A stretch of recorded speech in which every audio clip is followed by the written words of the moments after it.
Good morning. I had a couple of clients, potential clients. I never took on these clients, but I had a couple of potential clients. This is a while back that we were talking about goals. They talked about their need for coaching. They talked about their need for growth. And when we talked about goals, they challenged me. I said, "What do you want?"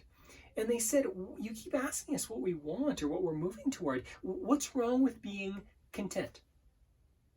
And this was my response to them. I basically said there's nothing wrong with being content, but I challenged them and I said, listen, there's a difference between being grateful for things and being content. They're two almost types of contentment. One is being grateful for what you have and being excited about what you have. The other one is an excuse. And I told them that. I said, the reason you say you want to be content or you say you are content is not because you actually are. And actually, most people that talk about contentment are this way. Now, don't get me wrong, contentment is, in my opinion, the best emotion somebody could have, the highest emotion somebody could have. But again, there's a difference between gratitude and making an excuse.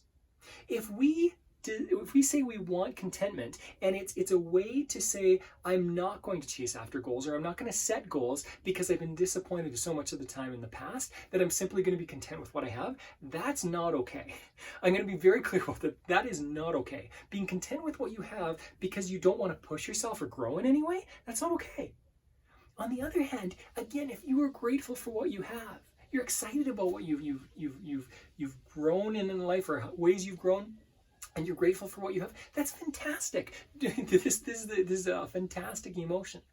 So let me ask you this. Are you content?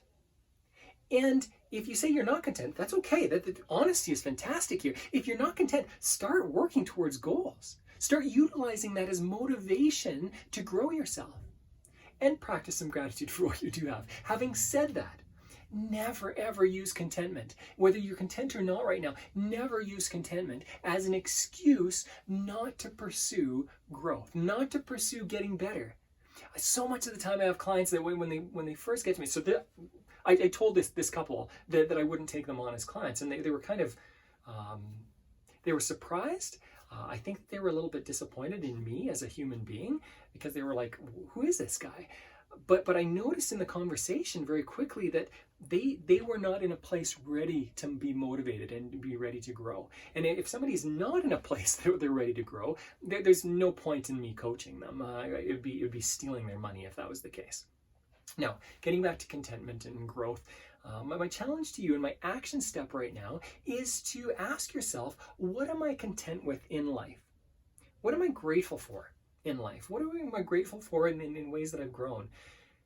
And then which ways am I not content with? Be really honest with yourself. If you just put down a couple of lists, you can do this on your computer, you can do this on paper. Doing it on paper is always better. It activates far more neurons in our brain.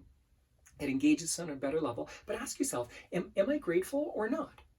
And if you are grateful, fantastic. What are the things you're grateful for? Fantastic. What are the things that you're not content with? Use those to motivate yourself. Say, hey, listen, I'm not content because I haven't done the things that I know I'm capable of. Use that as a little bit of motivation, a little bit of kick in the pants or kickstart to start working towards your goals in some ways. And write down things that would bring you joy. Not necessarily contentment, because things don't bring us contentment. But you can write down things that would bring you joy, things that would excite you in different ways. And then, you know what? Be content along the way. Be content at every point with many areas of life. And be discontent with other areas of your life where you have not grown. Not comparing yourself to others, not comparing yourself to images of what people want for us. Don't put that on yourself. Maybe if somebody said in the past, "Oh, you're capable of this," or "You need to do this," don't get carried away with that and put that kind of expectation on yourself. But compare yourself to where you want to be. Compare yourself to where you were yesterday, and grow and learn and be content, grateful for what you do have and how you have grown. Remember, you've got this.